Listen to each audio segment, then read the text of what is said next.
여러분, 혹시 계란하면 떠오르시는 게 있나요? 아마 삶은 계란, 계란말이 등 다양한 계란 요리를 떠올리실 것 같은데요. 계란은 흔히 볼 수 있는 식재료이기도 하지만 먹는 용도로만 쓰이는 게 아니란 사실 알고 계신가요? 쉽게 상상하기 힘든 계란의 7가지 용도 지금 함께 알아보겠습니다.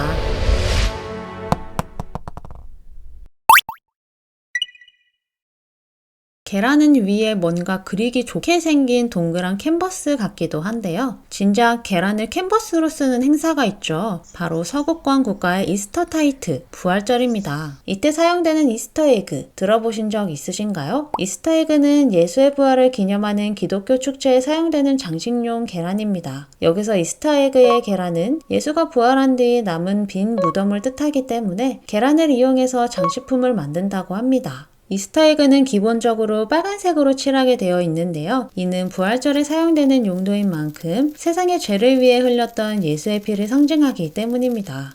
그러나 지금은 색에 구애받지 않고 다양한 색상을 사용한다고 합니다.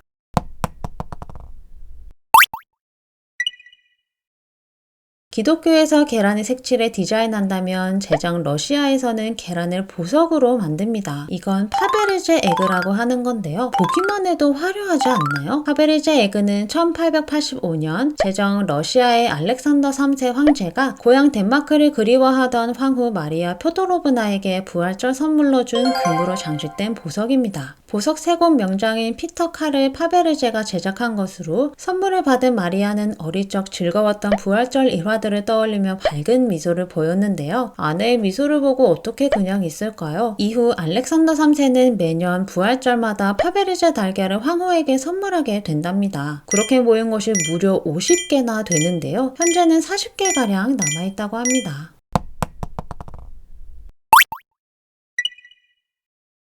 저기 대역죄를 저지른 놈이 지나가고 있습니다. 이때 여러분은 무엇을 던질 건가요? 계란을 떠올리신 분들이 많으시겠죠? 이렇듯 손에 들려있는 계란은 분노와 미움 등 부정적인 감정을 표현하고 있다 해도 과언이 아닙니다. 미운 놈 떡 하나 더 준다는 말도 있지만 정작 던지게 되는 것은 계란이죠. 심지어 서양에서는 계란과 토마토를 함께 던진다고 합니다. 분노를 담아 계란을 던지는 건 전 세계가 동일한 것 같네요. 이 밖에도 지금은 볼 수 없지만 과거 졸업식에서는 계란과 밀가루를 던지던 풍경이 흔했다고 합니다. 물론 요즘은 계란을 던지면 폭행죄로 처벌받을 수 있으니 마음속으로 계란을 미친듯이 던지도록 합니다.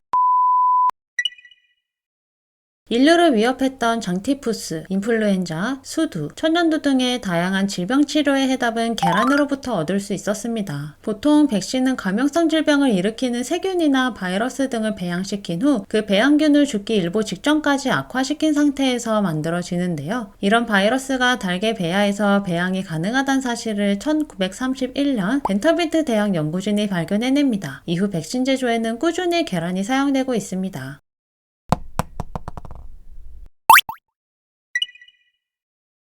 계란 껍데기의 표면은 거칠거칠한데요. 이 껍데기를 잘게 부숴 물이나 세제와 함께 사용할 경우 그릇을 깨끗하게 청소할 수 있고 밭에 뿌리면 작물이 자라는데 도움을 주거나 민달팽이 같은 해충을 막아주기도 합니다. 이와 같은 효과가 날 수 있는 이유는 달걀 껍데기 속 탄산칼슘 성분 때문인데요. 흔히 학교 과학 시간에 탄산칼슘의 화학 반응 실험을 관찰하기 위해 달걀 껍데기를 사용하곤 합니다.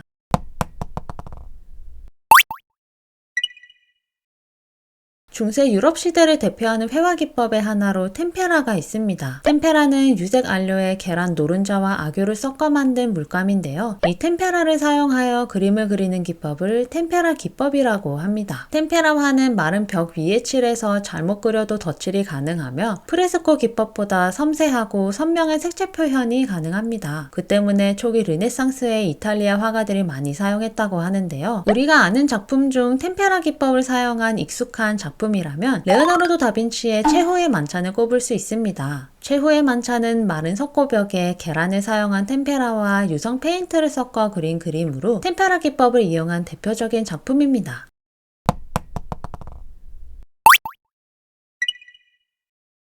알부민 프린트라는 것을 발명한 루이 데지레 블랑카르 에브라드라는 이름부터 어려운 프랑스의 발명가가 있습니다. 이 발명가는 1850년 계란의 알부민과 소금의 혼합물 위에 인화질을 깔고 말리면 광택이 나는 코팅지가 된다는 사실을 발견하고 그것을 사진 인화에 사용하기 시작합니다. 게다가 생산 비용이 저렴하여 19세기 당시 아주 많은 인기를 끈 인화법이 되기도 하였는데요. 너무 인기 있는 나머지 닭장을 사진 현상실 내에 두고 닭을 키웠다고 합니다.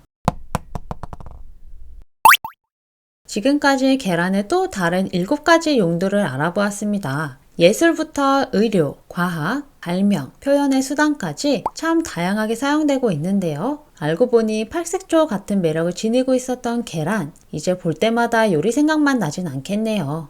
시청해주셔서 감사드리며 이번 탐험은 여기까지입니다. 그럼 우리 다음 탐험 때 만나요. 빠바.